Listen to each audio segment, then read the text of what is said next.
Your to-do list isn't helping you get more done. It's quietly training your brain to feel like a failure by 9 in the morning, every single day, before you've even had a chance to actually start working. In Iceland, there's a small business owner who stopped writing 20-item to-do lists years ago and started writing exactly 3. And what happened to her actual output once she made that change explains something most productivity culture gets backwards. Her name is Sigrún, and she runs a small design studio in Reykjavik with a handful of employees, the kind of business where the founder's own workload could easily balloon into an unmanageable list of 15 or 20 tasks by any given Tuesday. She used to keep exactly that kind of list and describes those years with a specific kind of exhaustion, not from the work itself, but from starting every single day already behind, already failing against a standard she'd set for herself that morning and would fail to meet by evening, day after day, for years. Before we go further, I want to say something clearly, because it will change how you hear everything that follows. If you end most days having accomplished real things, but still feeling behind, still carrying a vague sense of failure despite genuine progress, that feeling isn't an accurate measurement of your actual output. It's very likely a measurement of the gap between an unrealistic list and whatever a single human day can actually hold. And that gap will exist regardless of how capable or hardworking you are, because it was never really about capability in the first place. This is a film about what changed when Sigrún cut her list down to exactly 3 tasks a day, what decision fatigue and unfinished task psychology actually do to sustained output, and 5 small, genuinely accessible shifts you can bring into your own work without needing to run a design studio or spend years arriving at the realization Sigrún eventually reached. Let's walk through what actually changed and how you can borrow pieces of it. The first thing worth understanding is what researchers call decision fatigue, the well-documented decline in decision-making quality that occurs after a person has made many decisions in succession, regardless of how minor each individual decision was. A 20-item to-do list doesn't just represent 20 tasks. It represents dozens of smaller decisions made throughout the day about which item to tackle next, whether to switch tasks, whether something can wait. Decisions that quietly drain the same finite mental resource used for the actual work itself. Sigrún describes her old list not as a plan, but as a maze she had to navigate fresh every single day, spending real mental energy simply deciding what to do next before any actual work had begun. A 3-item list removes that maze almost entirely. There's no meaningful decision left to make about sequence or priority because, with only 3 things, the order rarely matters much, and the mental energy that used to go into navigating the list simply becomes available for the tasks themselves. The shift here is a hard cap, not a suggestion. Choosing exactly 3 tasks each morning, written down before anything else, and treating anything beyond those 3 as explicitly optional rather than implicitly expected. The second thing concerns what psychologists call the Zeigarnik effect, first documented nearly a century ago, the finding that unfinished tasks tend to occupy working memory more persistently than completed ones, creating a low, ongoing mental tension that continues even when you're not actively thinking about the task itself. A 20-item list, with 16 items still unfinished by evening, isn't just a record of remaining work. It's 16 separate sources of this background tension running simultaneously, all day, whether or not you're consciously aware of each one. Sigrún's 3-item list, even on a genuinely difficult day, tends to end with at most 1 or 2 unfinished items, rather than a dozen or more. The shift isn't really about getting more done.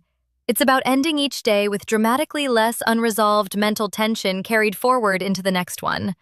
A compounding effect that becomes more apparent the longer the practice continues. This shift is treating the 3-item cap as protecting tomorrow's mental clarity, not just today's output.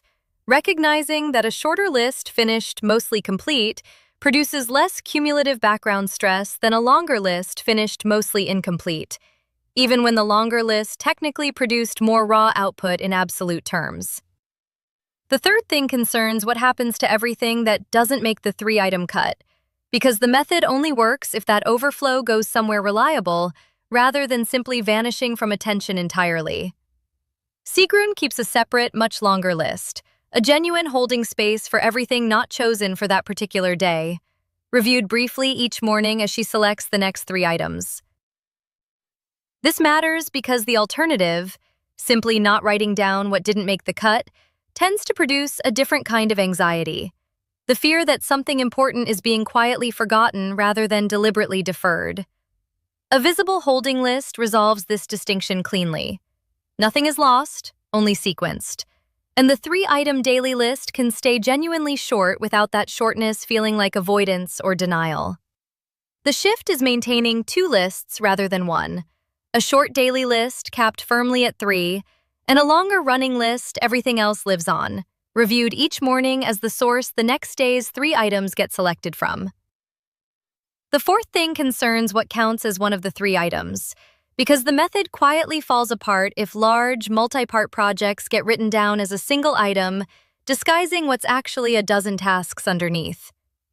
Sigrún's rule for this is specific. If a task would genuinely take more than half a day to complete, it gets broken into smaller pieces. And only the piece actually being tackled that day counts as one of the 3. This prevents the common failure mode where someone technically follows a 3-item system while secretly cramming an unreasonable amount of work into each item, defeating the entire purpose of the cap in the first place. The shift is being honest about task size specifically. A genuinely small, completable task counts as 1 item, and anything larger gets broken down until each piece could plausibly be finished within a normal working day. There's a specific temptation worth naming here, one Sigrún admits she still catches herself falling into occasionally after years of practice.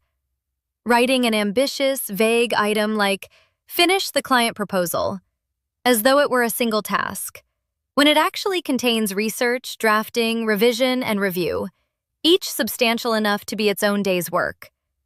The honest version of the rule asks which specific piece of that larger project is actually being tackled today, and lets tomorrow's list handle whatever comes next. The fifth and final thing concerns timing, specifically choosing the 3 items the night before or first thing in the morning, before the day's inevitable stream of new requests and distractions has had any chance to influence the selection. Sigrún makes her choice within the first 10 minutes of arriving at her desk, deliberately before checking email or messages, precisely because she's found that whatever arrives first in her inbox tends to unfairly dominate the day's priorities if the 3 items haven't already been locked in beforehand.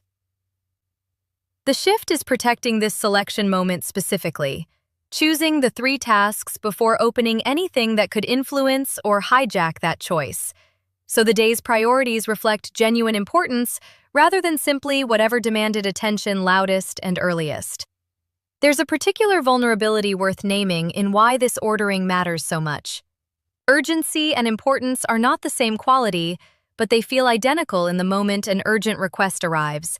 And without a decision already locked in beforehand, urgency reliably wins that competition by default, regardless of whether it actually deserved to.